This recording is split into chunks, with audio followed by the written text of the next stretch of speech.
everyone, and welcome back to another Vtuber reading of the Monster Girl Encyclopedia.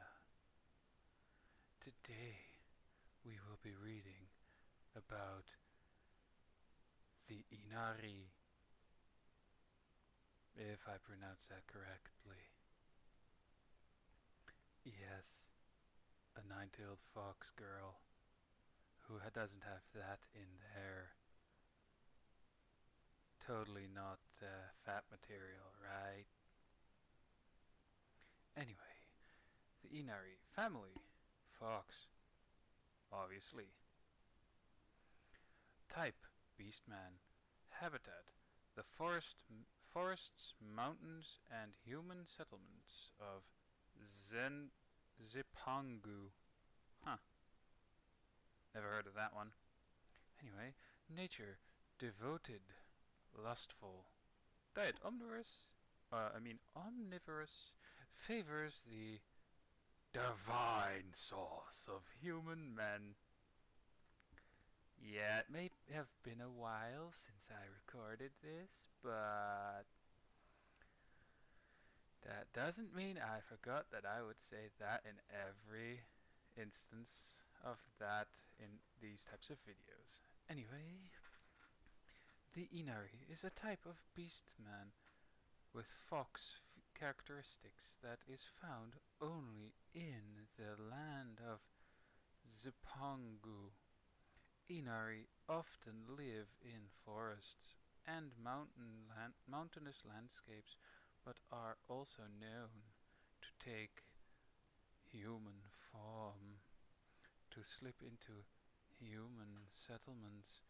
They are a variation of the Yuko, page 190 of the Monster Girl Encyclopedia, Volume 1, but are more gentle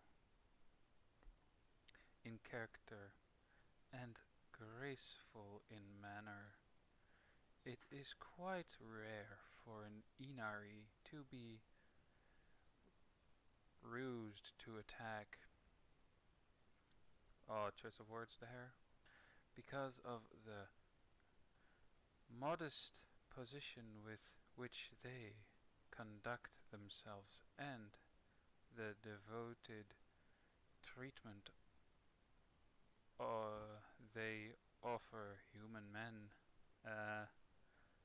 Alright, what so far will be the negatives? I don't see any negatives so far for this one. Many fall under their spell and come to welcome life with an inari wife. I mean, so far I would welcome that as well. Outwardly, inari may appear to be tame monsters. However, their libidos are not particularly different from those of Yuko, and they are quite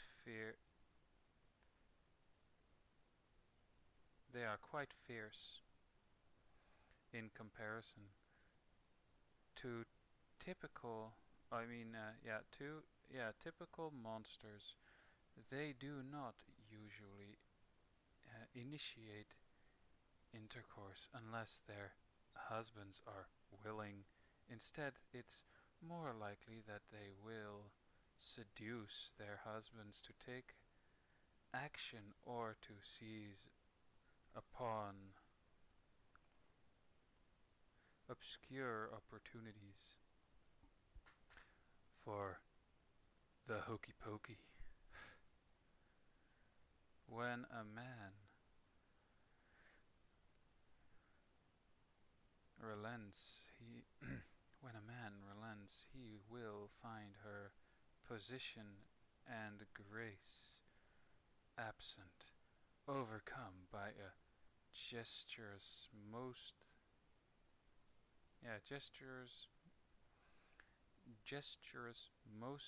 unseemly compared by complemented by a prurient huh, prurient smile, as inari are quite versed in the ways of uh, granting a man pleasure. I mean, I'm just reading this and I'm at a loss for words already. I mean, god damn. Her talents will soon erode his will to resist her. The tails of an inari symbolizes the magnitude of of her mana, as she accumulates mana by absorbing essence through sexual intercourse with a man. Her tails increase in number up to a maximum of 9. Similarly, her libido increases with the number of her tails. All the while, inari remain graceful in appearance, though the mind of a multi-tailed inari is sure to be filled to the brim with thoughts of mating and seduction.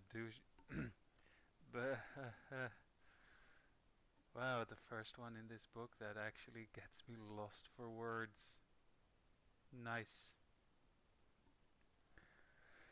Seduction thoughts become more. Oh, right.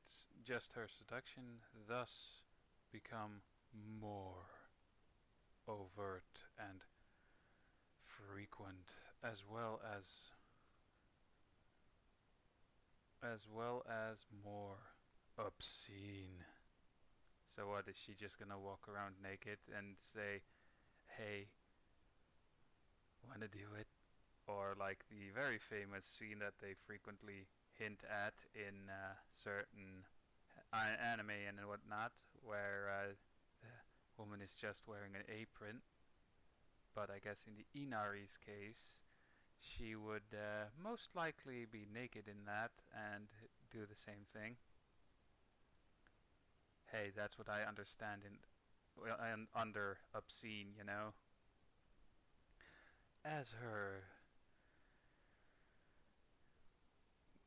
coupling hmm, coupling turn rough.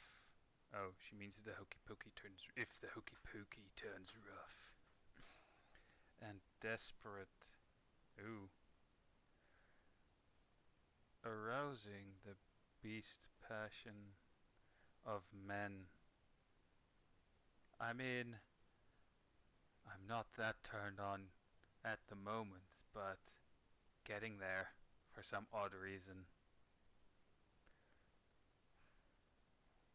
Like the Yuko, an inari with many tails is unable to contain her immense power within the confines of her body, causing her mana to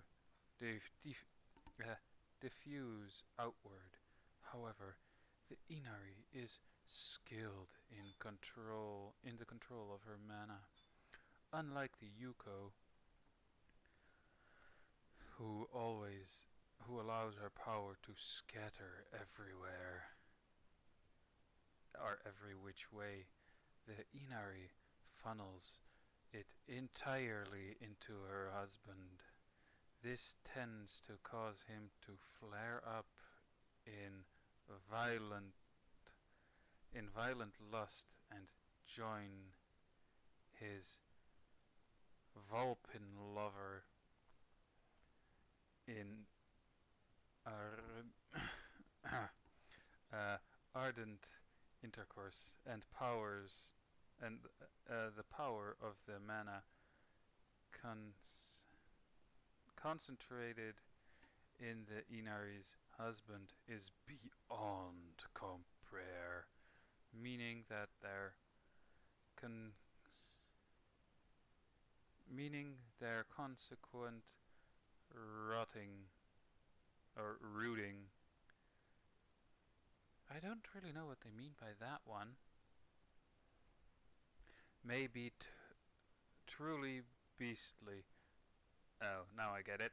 But the inari accepts her husband for the beast he is, and feels a raw joy that billows forth untamed. An inari full comp with a full complement of tails is called a nine-tailed fox, a being said to have godlike powers. Correspondingly, the mana she pours into her husband is vast, as is her own lust.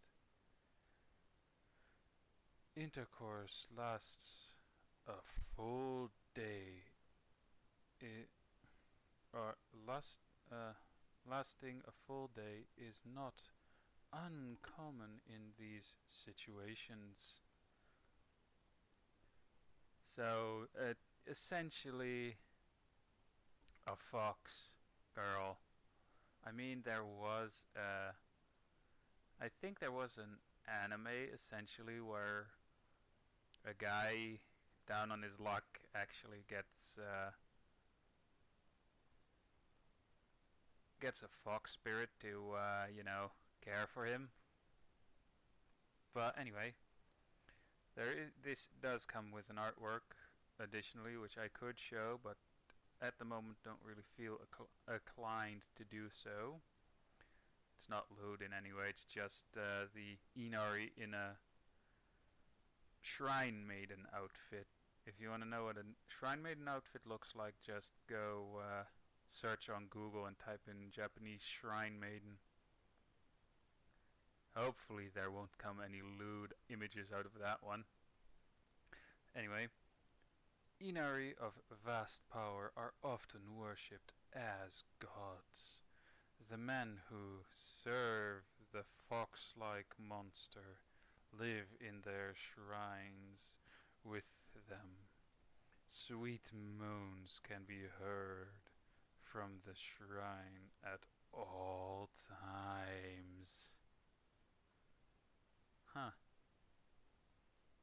Anyway, that was the text below that artwork that I don't want to show. And yeah, I hope you enjoyed this reading of The Monster Girl Encyclopedia by a Vtuber, and I'm still fucking up the name. Anyway, I'll see you guys in the next video of whatever I'll be making. So yeah, bye.